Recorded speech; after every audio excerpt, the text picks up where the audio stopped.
Olá, sejam muito bem-vindos a mais um vídeo da Safras TV. O meu nome é Gabriel Nascimento, sou repórter da agência Safras e hoje eu converso no quadro Conversa com o Analista com o consultor de Safras e Mercado, Elcio Bento, especialista em trigo. Olá, Elcio. Olá, Gabriel. Olá a todos. Sempre bom falar com vocês aí da Safras TV. Vamos lá então começar esse papo, mas antes eu gostaria de convidar os nossos espectadores para que acessem safras.com.br e assinem a plataforma Safras, onde vocês vão encontrar os materiais com notícias e análises e todas as informações que nós vamos passar aqui e muito mais na plataforma Safras. Além disso, também já deixo o convite para que se inscrevam aqui no canal de Safras e Mercado no YouTube. Elcio, para a gente começar, o mercado brasileiro de trigo ele vem nesse período de entre safra, com foco nas safras de verão, um mercado do trigo pouco movimentado. Então, o foco se volta para o cenário internacional, que vem sendo regido pelas movimentações da Rússia, né? Que tem uma oferta abundante e mais barata, que se torna mais competitiva e pressiona para baixo os preços. Aí eu gostaria que você explicasse o que está acontecendo nesse momento e de que maneira esse cenário está impactando na formação de preços. Legal, Gabriel. Então, o que a gente tem a Rússia é como o principal vetor que tem direcionado as cotações globais. Talvez hoje até mais importante que os Estados Unidos, a Rússia é o país que tem direcionado para onde as cotações vão. A gente pode dizer que desde meados de agosto de 2022, a Rússia meio que como um efeito dominó tem derrubado as cotações em todo o mundo. E por que isso? Basicamente porque tem trazido recordes de produção, volumes de exportação que superam o segundo maior país exportador, por exemplo, em duas vezes, né, que seria o Canadá. Então é muito trigo russo de um país que precisa vender para financiar uma guerra e tem grandes disponibilidades. E nesse momento, especificamente, no último quadrimestre do ano, a gente tem a Rússia precisando vender 16 milhões de toneladas. É um volume parecido com o que vendeu no ano passado, mas lembramos que o ano passado, no mesmo período, as cotações russas caíram 26%. Neste ano já acumulam queda, né, em 2024 de 16%, e é o que tem direcionado as cotações. O que a gente pode colocar de observação é que essa tendência de queda muito forte que a gente teve nos últimos meses, ela tem mostrado uma certa lateralidade. Depois que atingiu ali $200 por tonelada, as cotações estão lateralizando. Isso pode ser aí uma sinalização de que o mercado, ou que, enfim, a Rússia encontrou um ponto de suporte. Para nós aqui, diretamente, o que chama atenção é que hoje preço da Rússia no Nordeste já compete com o trigo argentino. Eu, particularmente, achava que nós não teríamos trigo russo competitivo no mercado brasileiro, mas o mercado me desmentiu e a gente tem hoje já, no mercado nordestino, o trigo russo já tem um preço semelhante ao preço argentino. Isso é bastante importante porque a Argentina também e é tradicionalmente uma referência na formação de preços aqui do mercado interno, principalmente, é claro, a gente sabe, na região sul e sudeste do Brasil, e ela tem os preços mais altos do que os preços do Brasil nesse momento, né? Como é que essa competição da Rússia e como é que as questões da Argentina também estão impactando nas perspectivas de importação do trigo de outros países, né, pelo Brasil? Pois é, um ano em que o sul do Brasil, especialmente, precisa de muito mais trigo, né? O Rio Grande do Sul, com toda a questão climática e perda de safra, é um dos maiores estados compradores de trigo na atual temporada. E aqui a Argentina é o único país, né, já que o trigo russo, por questões fitossanitárias, não vai além do que o Porto de Santos, né? Mesmo em São Paulo, não ingressa. E o que a gente tem da Argentina, basicamente, um preço que também despencou, seguindo a Rússia, né? Então, esse ano a Argentina tinha mais trigo que o ano passado, vendeu ano passado 3 milhões, este ano tem 10 milhões. Então, quer dizer que a Argentina precisa ser mais agressiva no mercado internacional para escoar a sua produção.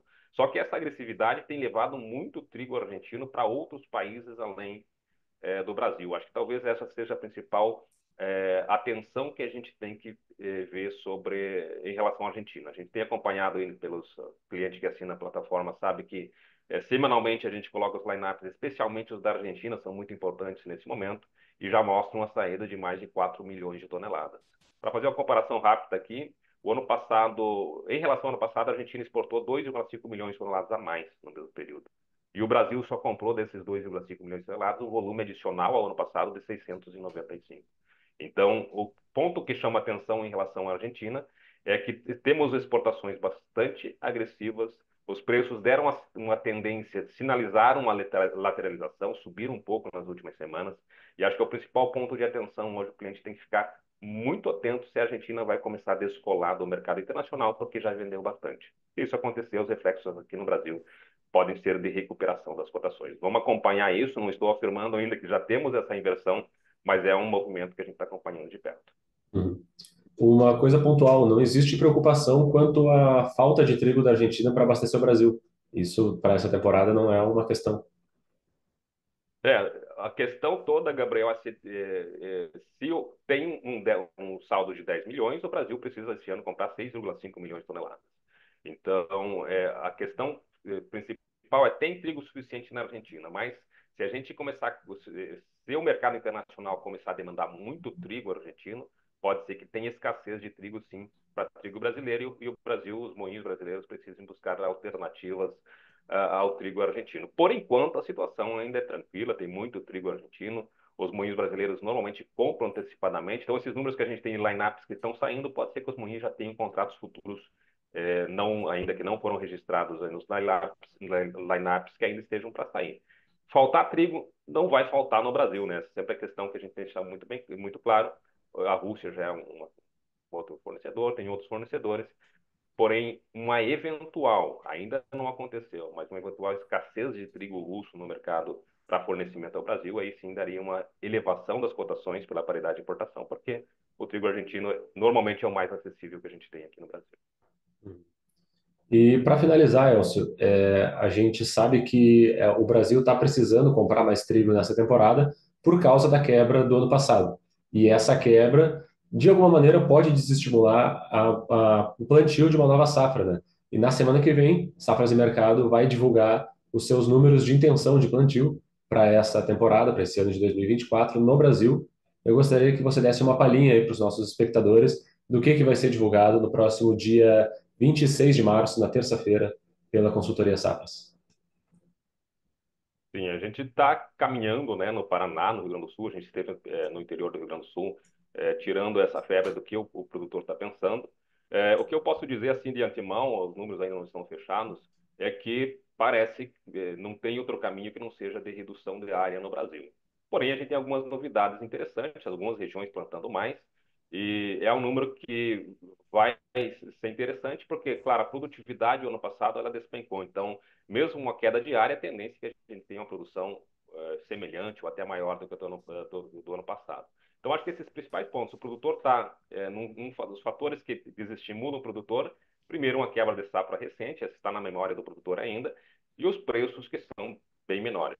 Por outro lado, o produtor, especialmente no Rio Grande do Sul, não tem muitas opções de cultura de inverno e tem um produto que tem custo de produção menor e tem, especialmente no clima, né, nessa alteração que a gente vai ter de El Niño para Laninha, uma boa expectativa de um clima melhor, né? Então extrair melhores produtividades. Basicamente são esses os fatores que vão refletir no número que a gente vai trazer agora na próxima terça-feira. A gente vai divulgar esse número.